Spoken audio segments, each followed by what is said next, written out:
This presentation is about analysis of variance.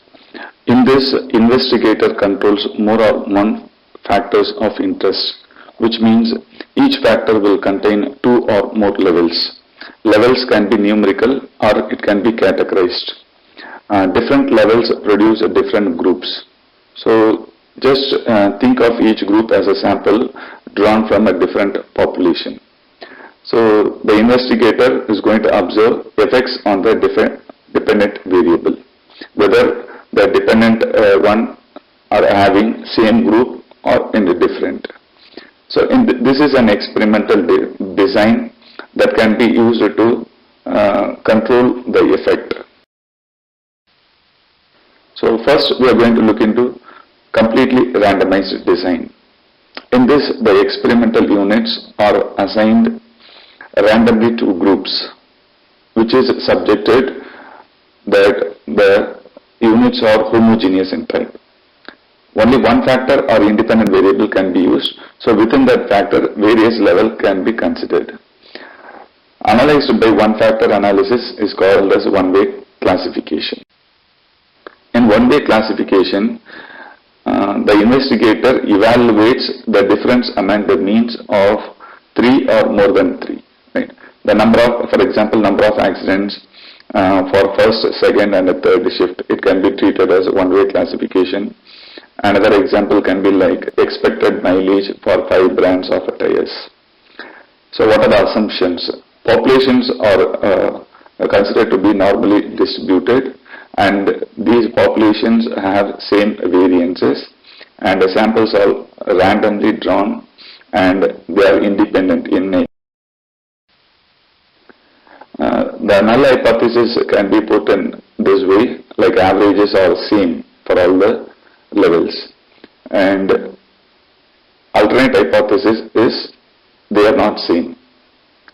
When the null hypothesis is true, we conclude that all the means are same, which means no factor effect. So in that case, the curve will be same for all the samples, like mu1 to mu3, right? So these are the assumptions. If we are accepting alternate hypothesis, the factor effect is there. In that sense, we'll have the curve which is different in nature, like mu1, mu2 are same, but mu3 is not same. Or the other case, it can be all the three not equal.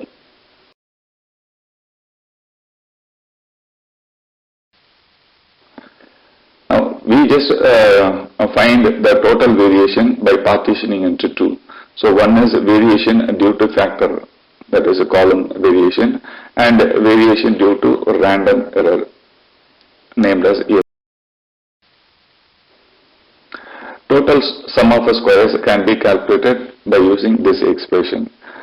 How many columns we have? Just square each column and add, and subtract with the correction factor t squared by n. Right? This TSS is total sum of squares, and C is the number of groups or. So among the group variation to calculate, we can use this expression SSC equal to summation x1 whole square by n1 plus etc. Summation xn whole square divided by n1 minus t square by n. And this MSC can be calculated by SSC by C minus 1, column minus 1. Right? So when there is variation among different groups, you will have two different curves in this way.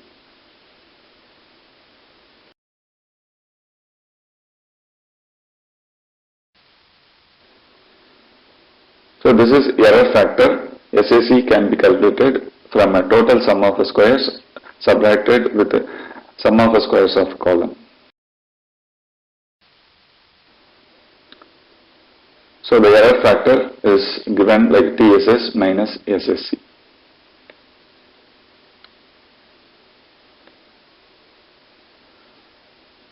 So MSC can be calculated by SSC divided by n minus C.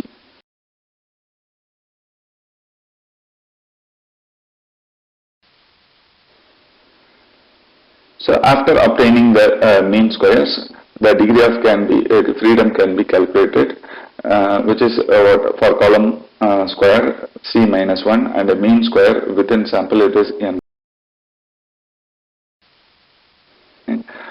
So after computing all this, just put it in the ANOVA table with the first column representing source of variation, second column degree of freedom and the sum of the squares, and the mean square variation.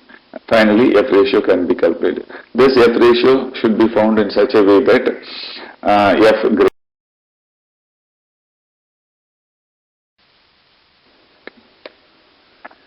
So once the statistic is calculated, we can compare this with our table value. When RF statistic is greater than this table value, we reject H0, otherwise we just accept H1. So in that case, the rejection region is highlighted.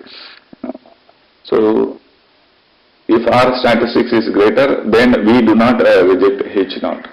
Okay.